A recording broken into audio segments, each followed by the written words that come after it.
venue that brings about funding and support, but also creates an awareness and helps demystify or alleviate that stigma, then we're doing our jobs at Hockey Helps the Homeless. Well, and I think what people need to realize is that at one point in time, this term homelessness was referring to mostly the big cities. That's no longer the case. This is now seeping into small town Canada. And the other big change that you just referenced is that you don't have to go back very far to see that probably 90% of those who were on the streets under this category were men. And sadly, it has too rapidly branched into women and families and kids. Absolutely. And that's a great point that you're bringing up, Jack.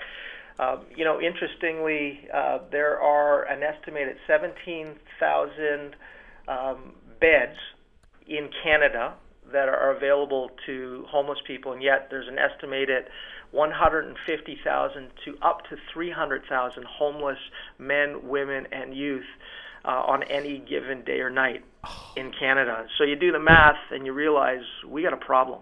The reason I say between 150 and 300,000 is it's not like you take a census to know how many people are homeless. There is this whole hidden homeless factor, the couch surfers, people that they don't have a fixed address, they do not have a home, they're moving from home to home, house to house, until they eventually end up on the street. So it is an epidemic. Yeah, it's scary. And most cities have shelters for homeless and stuff. Do you feel at times like there's a competition between what you're trying to do and what they're trying to do?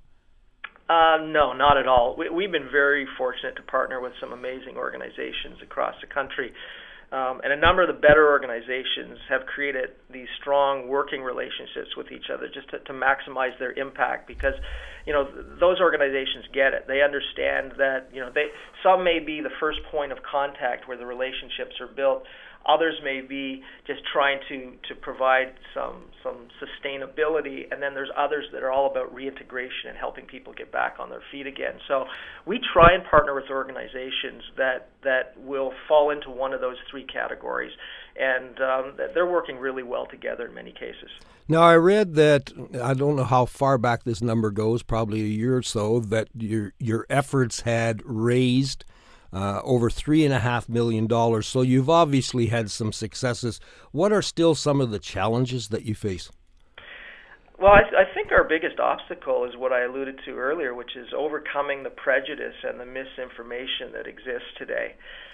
We need more sponsor partners to come alongside us and help us, help those that are really on the extreme margins of society. The homeless issue it's not a pretty issue. It's one that in a lot of cases it's kind of like when you're walking down the street and you don't want to make eye contact with that homeless woman or that homeless youth. You want to just sort of avoid it. I get the sense, and certainly have experienced to some degree, an unwillingness to really join us and take on or tackle this problem, certainly from corporate Canada. And we've got some great sponsors that have stepped up, and I urge folks to go to the websites and go into each city and have a look at the list of some of the companies that have stepped up. But we do need more support. We do need more companies to realize that we're part of the solution, and helping these individuals to get back on their feet again is something that will only contribute positively to society. So the biggest obstacle, again, is let's get over the prejudice and misinformation, and let's figure out collectively, how we make a real dent in this, and bring the solutions forward. So where would you like to be in 2 or 3 years with this effort? Well, right now, so you're correct, we've raised about $3.5 million over the last 17 years. I'd like us to get to a point where our revenues are more like $5 million a year, and we're moving into some serious transition and reintegration. Bricks and mortar, buildings, programs, support that will take individuals who have been identified as being open to the support, ready for the support, to be effectively reintegrated and being, having that sense of self-worth and that sense of belonging and that sense of relationship. That to me would be, a goal, and it certainly is a goal of ours. In terms of how we get there, we are very focused today on adult hockey tournaments. Our vision for the future is amateur hockey, youth hockey, and a real emphasis on women's and girls hockey. We've been blown away, candidly, by the impact that partnering with the Canadian Women's Hockey League and having women join our tournaments. And we'd like to see that now extend into girls hockey as well as into amateur hockey. And one day, I hope that we have a Hockey Helps the Homeless Day in Canada.